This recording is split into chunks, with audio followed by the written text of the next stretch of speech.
I wasn't emotionally available to myself, and so I was chasing people who would validate that for me, chasing people who deep down proved to me that I wasn't good enough.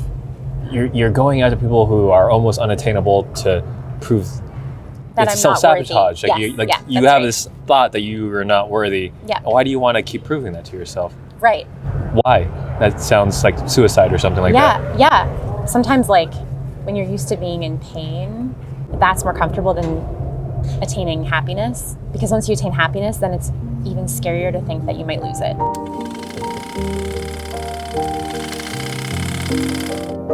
So you're an actor. How long have you been an actor for? I started when I was very young, but I never pursued it seriously until 2017. Was getting somewhere with my career, and then the pandemic happened. What did you do during the pandemic? Had a mental breakdown, Nice. like a lot of people I know. Yeah. Moved back home, rekindled a relationship with an ex, moved in with him, and that's like the best thing that happened in 2020. I have every few years like a big depressive spiral where it was like a really tough time and my family had to step in and like cradle me and support me. I like moved back home with my parents and I'm in my 30s and that was not easy. Going through that experience, how did it change you? I had to learn how to sit with pain. I think a lot of people numb around that stuff in various ways, and I just couldn't anymore. I think the scarier thing about pain is not sitting in it. It's like it's trying to push it away, but when you sit with it, eventually it starts to dissipate. Your years of dating in New York, what was that like? Your romantic relationship mirrors your relationship with yourself. So there was something that I wasn't emotionally available to myself, and so I was chasing people who weren't emotionally available or were not interested. And I was like, well, they must be interested because I'm great. But no, it wasn't the case. And then I dated someone who was really not very nice, but I like kept justifying his behavior, and I'm not super confident that way. Like I don't approach people in a bar. Like I don't, and I also Just pretend you're acting. I know. Well, thank God, maybe I don't have to do that anymore. But What do you think you were most afraid of at that time? ending up alone, because that would have validated like all the unworthy, self-sabotaging behaviors and feelings. Where do you think that comes from? I feel it too, right? So it's just like I'm sure a lot of single people do. I'm not with someone, therefore I'm not lovable, therefore I'm not worthy and I'm not significant. Where do you think that comes from? I think we get a lot of external validation in this society. I think I'm just, like from a very young age, I was a people pleaser.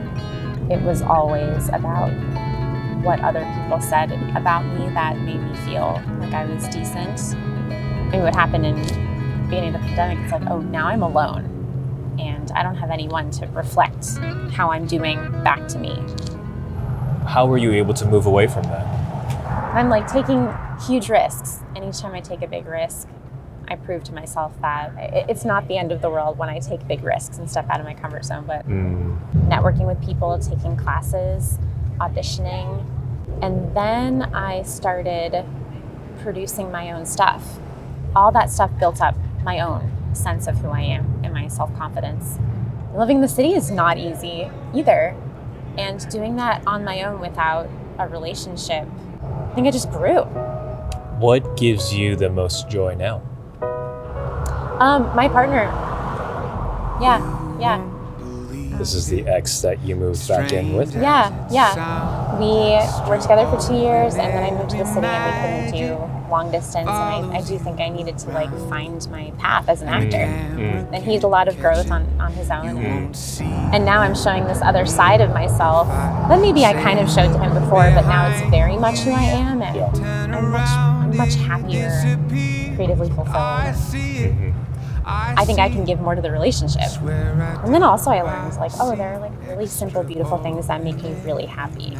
Yeah, like little interactions with my sister, like time with my sister I don't take for granted anymore because she was there when I really needed her, and we had like really interesting little like COVID era moments. Like I found both of us staring at ants.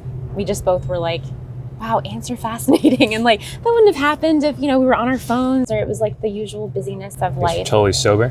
Oh, yeah. Just staring at ants? Yes. Okay. Yeah.